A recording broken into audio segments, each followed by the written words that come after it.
Hay un medio al que, bueno, algunos le dicen la radio en pijama. ¿Saben a qué me refiero? Ese formato que se nos mete en los oídos mientras vamos al gimnasio, cocinamos o en el tráfico de la mañana. Pero a ver, ¿qué es realmente el podcasting? Porque no es solo una tecnología, para nada. Es todo un fenómeno cultural que está cambiando por completo las reglas de cómo contamos y sobre todo cómo escuchamos historias. Así que vamos a meternos de lleno en este universo para entender qué es, de dónde viene y para dónde va. Para este recorrido, aquí está nuestro mapa. Primero, lo básico. ¿Qué es un podcast? Después, vamos a viajar un poquito en el tiempo para ver su origen. Luego, el misterio. ¿Por qué nos enganchan tanto? Veremos que hay dos mundos, dos filosofías del podcasting. Nos detendremos en el caso fascinante de Puerto Rico para ver todo esto en acción. Y al final, echaremos un vistazo a los retos y las oportunidades que tiene por delante.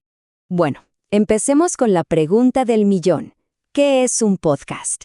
Y miren, más allá de lo técnico, todo se reduce a una sensación, a la increíble conexión que se puede crear solo con la voz.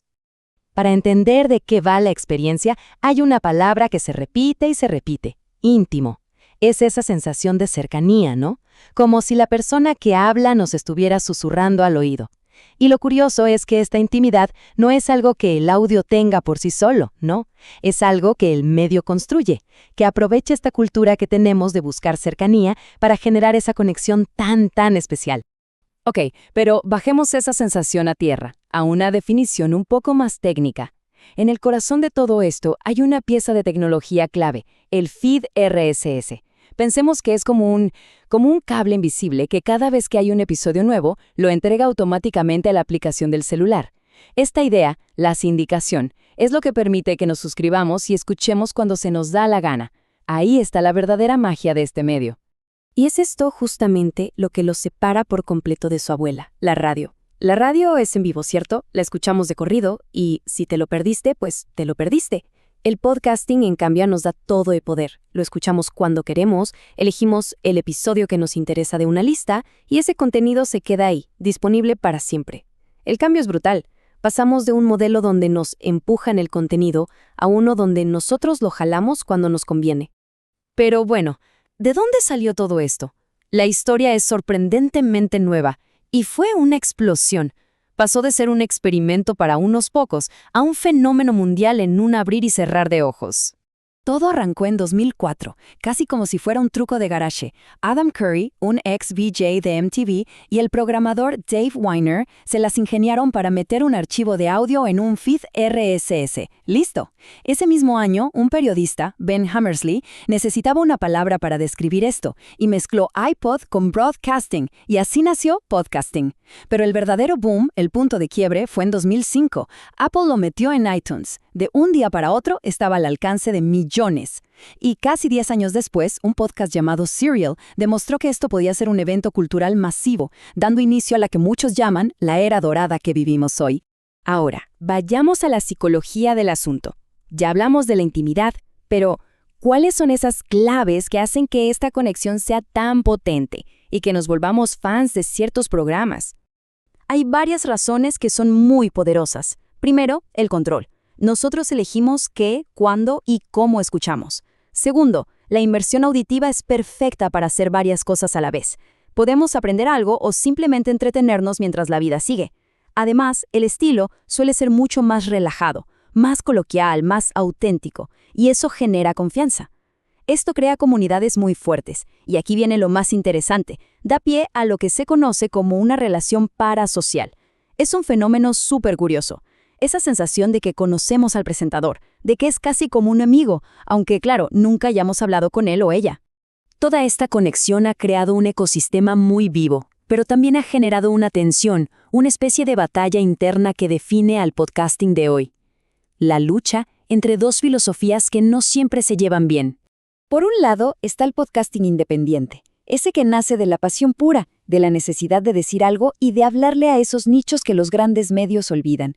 Es como la radio comunitaria, pero para el siglo XXI. Y por el otro lado está la industria profesional, impulsada por grandes empresas y plataformas. Aquí la motivación es otra, la monetización, llegar a audiencias gigantes y bueno, ser parte de la cultura mainstream. Son dos mundos que conviven, chocan y compiten por definir el futuro del medio. Para que esta tensión no se quede solo en la teoría, vamos a ver cómo se vive en el mundo real. Y para eso, nos vamos a un caso de estudio muy específico. Viajemos a Puerto Rico, un lugar donde esta dinámica global se ve con una claridad impresionante.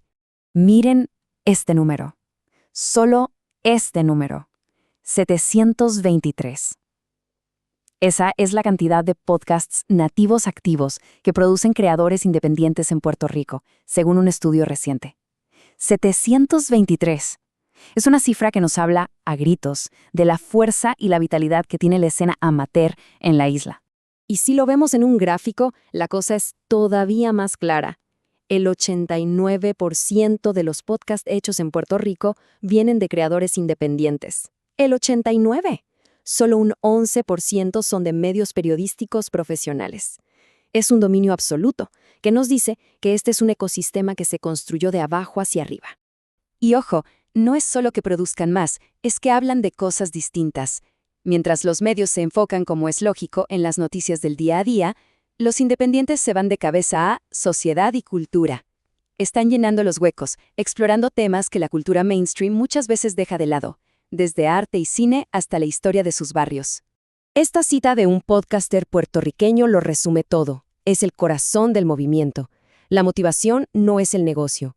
Es darle una voz al que no la tiene. Es un acto de crear comunidad y hasta de resistencia cultural frente a un sistema de medios que a veces solo piensa en los números. Entonces, el punto clave es este. Para estos podcasters en Puerto Rico, el motor principal es tener una voz propia, hablar con total libertad, cubrir los temas que a ellos les importan y, algo súper importante, conectar con la diáspora, con todos esos puertorriqueños que viven fuera de la isla. El dinero, bueno, si llega, bienvenido. Pero la pasión, eso es lo que va primero.